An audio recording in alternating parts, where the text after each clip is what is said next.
Noticias, Fernando Vivas y Ana Falcón los acompañamos. En una encuesta del Poder que publica Semana Económica que se ha realizado por Ipsos, hay una pregunta muy importante que señala que ¿quién cree que debería ser el candidato que defiende el modelo económico en las próximas elecciones presidenciales? Y la respuesta ha sido interesante.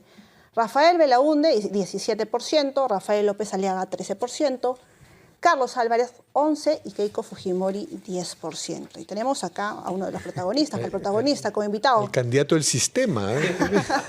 Rafael Belaúnde Llosa, presidente y precandidato presidencial del Partido Libertad Popular y exministro de Energía y Minas. Bienvenido a Ampliación de Noticias. ¿Cómo está? Muchas gracias, Diana. Fernando. Antes del desarrollo de estos resultados, le queremos consultar si han integrado o han convocado en este proceso de buscar miembros del próximo gabinete, el primer gabinete de José Gerí, ahora presidente de la República, a un integrante de la Alianza, o por lo menos del Partido Libertad Popular. No que yo sepa, espero que tampoco ocurra y tampoco seríamos parte de esta segunda fase del gobierno que venimos viviendo desde que asumió la señora Boluarte, ¿no? Esta es la continuación del contubernio congresal, simplemente que han sacado al títere que había y ahora han puesto directamente a un representante propio, ¿no? Ya no había necesidad para un mascarón de proa, digamos, ¿no? Entonces, nosotros estamos en las antípodas de lo que son los partidos que han constituido este gobierno y lo que representa esta nueva versión del contubernio congresal, ¿no? Ahora, yo bromeando decía candidato del sistema, puesto que la encuesta del poder se le hace pues a quienes sienten cierto afecto por el modelo económico y mucha legítima preocupación. Muchos son empresarios, gente con cierto poder y solvencia. No tiene una representatividad en términos de intención de voto para nada, ¿no? Pero cómo Rafael Belaúnde, el líder de Libertad Popular, toma esa nominación. Bueno, yo creo que hay cosas importantes, digamos, yo creo que está demostrado que es la inversión privada la base del crecimiento y creo que está demostrado también que con solo inversión privada no basta, ¿no? Que también tiene que haber una acción pues, diligente, eficiente del Estado para crear institucionalidad por todo el Perú, para llevar salud por todo el Perú, educación, infraestructura, para que funcione el mercado, ¿no? Yo creo que el modelo que se basa en la inversión privada, en la iniciativa individual, en el potencial, en la fibra emprendedora de los peruanos, para que ese modelo funcione, tiene que tener varias características. Una, tiene que generar tasas de crecimiento pues importantes, porque si no se crece al 4, al 5, al 6%, la gente no tiene sensación de futuro. Entonces, si uno quiere insistir y defender un modelo que se basa en la inversión, en el emprendimiento, en la iniciativa individual, tiene que asegurarse también que la institucionalidad, que la justicia funciona en todo el Perú, que la salud funciona en todo el Perú, que la infraestructura básica exista en todo el Perú. Entonces yo creo que defender el modelo implica reformar lo que no ha funcionado y hay muchas cosas que no han funcionado. Es evidente que vivimos en una economía donde hay mercados muy concentrados, donde el consumidor está poco empoderado y poco defendido. Entonces hay que entrar a un nuevo capítulo, no para sustituir lo que sí ha funcionado, sino para asegurarnos que la economía de mercado y el libre emprendimiento pueda también funcionar en Mazocruz, en Atalaya, en Chumbivilcas. Y en la defensa de ese modelo, ¿cómo van a ser los candidatos? ¿Cómo va a ser usted, en el caso de que llegue a la candidatura presidencial, para llegar a regiones del sur, a regiones que se han mostrado disconformes con una serie de medidas que no los ha beneficiado, por lo menos no se ven beneficiados por estas, luego de lo que ha ocurrido con Philip Butters en la región Puno, por ejemplo, que ha tenido que salir cubierto por la Policía Nacional? Desde aquí de RPP rechazamos, digamos, actos de violencia, pero es lo que ha ocurrido. Han expulsado a un precandidato de manera violenta y esto se ha reflejado en diferentes videos. Pues es que lo que ha imperado en el Perú es realmente un modelo más bien mercantilista, ¿no? Acá lo que se hizo es salvar la quiebra del Perú en el año 90 convocando la gran inversión y dándole todas las garantías a la gran inversión. Y el microempresario, el pequeño empresario, los emprendedores, que son la gran mayoría de los peruanos, a ellos más bien la SUNAT los persigue, la normativa burocrática los aplasta. Ese mercantilismo está encarnado entonces en el MEF actual. No, yo creo que hay las leyes... Lo pregunto por lo siguiente. Lo pregunto por lo siguiente, porque ayer el presidente Gerí se reunió con Pérez Reyes, lo que pudiera sugerir que de pronto sea un ministro que bueno, yo creo que el ministro pase de Boluarte a él. Es lamentable, ¿no?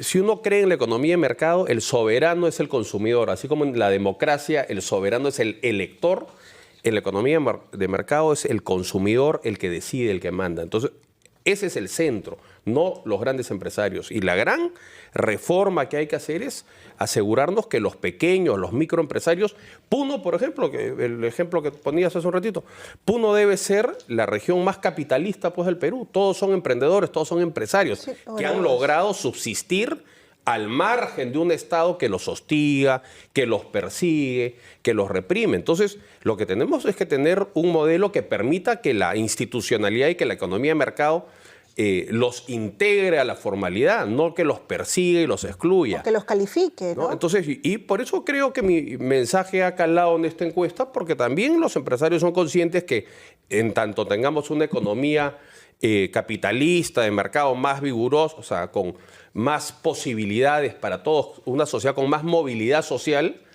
los mercados pues, son más dinámicos, el poder adquisitivo aumenta, los negocios venden más, al vender más los negocios crecen, al crecer contratan más empleo, es decir, se genera ya un círculo virtuoso de la economía de mercado, ¿no? Una pregunta sobre Libertad Popular. Pedro Cateriano, que es militante de Libertad Popular, ha comunicado en sus redes sociales que ha aceptado la invitación suya para ser parte de la plancha presidencial, o sea que estaría presidida por Rafael Bellosa, por usted, y Pedro Cateriano sería... Bueno, yo tengo que presentar para el proceso de elecciones internas una lista, ¿no? Una lista que tiene una plancha presidencial, presidente, vicepresidente y segundo vicepresidente, una lista al Senado y una lista al Parlamento, ¿no? Y yo le he pedido a Pedro que me acompañe en la plancha y que me acompañe, o no que me acompañe, y que sea parte de la lista al Senado también. En ambas.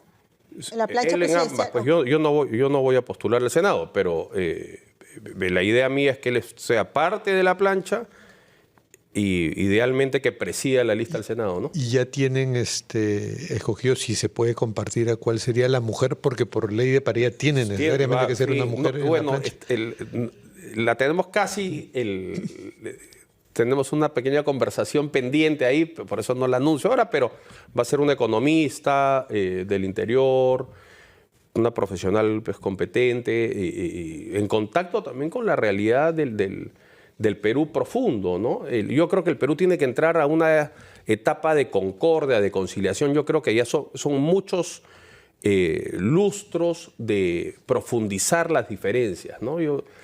Tener un nuevo gobierno que se esmere en dividir más a los peruanos, en hacer ahínco en lo que nos divide, en vez de tender puentes entre lo que nos une, yo creo que sería nefasto para el Perú, ¿no? Por lo que hemos escuchado, usted le tiene poca confianza a lo que pueda hacer el presidente José Ninguna.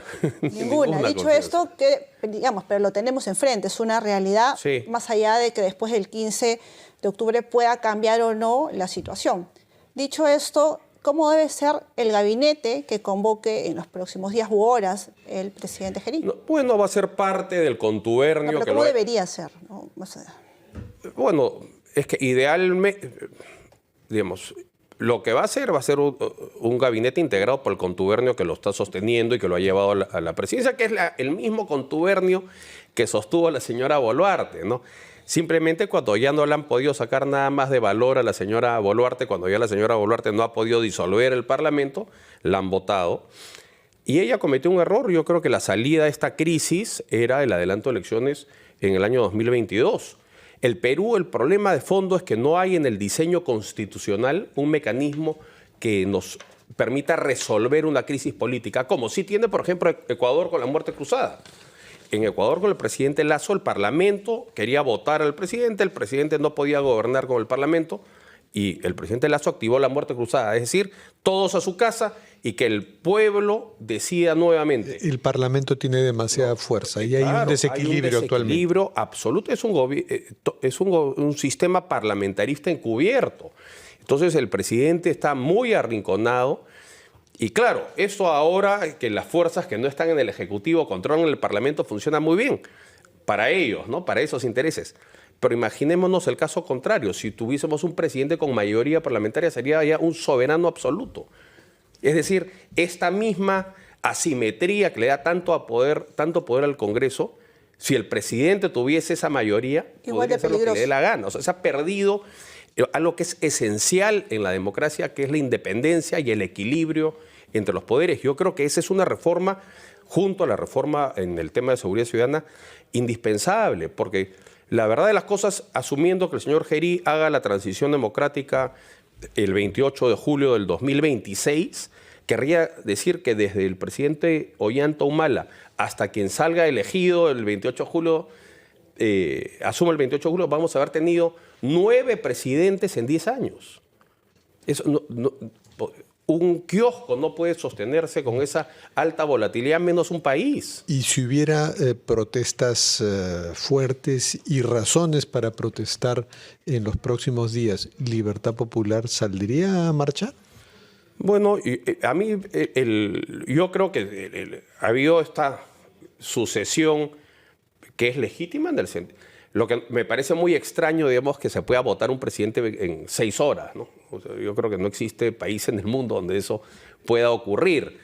Nadie va a derramar pues una lágrima por la señora Dina Boluarte, que ha tenido un paso nefasto por el Ejecutivo y en la historia del Perú, ¿no? Entonces dudo que se produzcan protestas. Ahora, dudo que el señor Gerí sea mejor que la señora Boluarte. Creo que ya quitándose la máscara, el contubernio va a hacer de las suyas y va a depredar el Estado y dispensarse beneficios groseramente de acá hasta el 27 de julio del 2026, ¿no? Entonces, lo que tenemos que hacer nosotros es estar vigilantes, denunciar todo lo que no esté bien y muy vigilantes en el proceso electoral, porque evidentemente este contubernio mafioso lo que va a querer es perpetuar su poder más allá del 28 de julio del 2026. Y la ciudadanía percibe cuando se toman decisiones y va a estar atento y atentas, claro está, a quienes eligen para acompañar a José Gerí, quien va a estar a cargo de la presidencia del Consejo de Ministros y los titulares de carteras muy importantes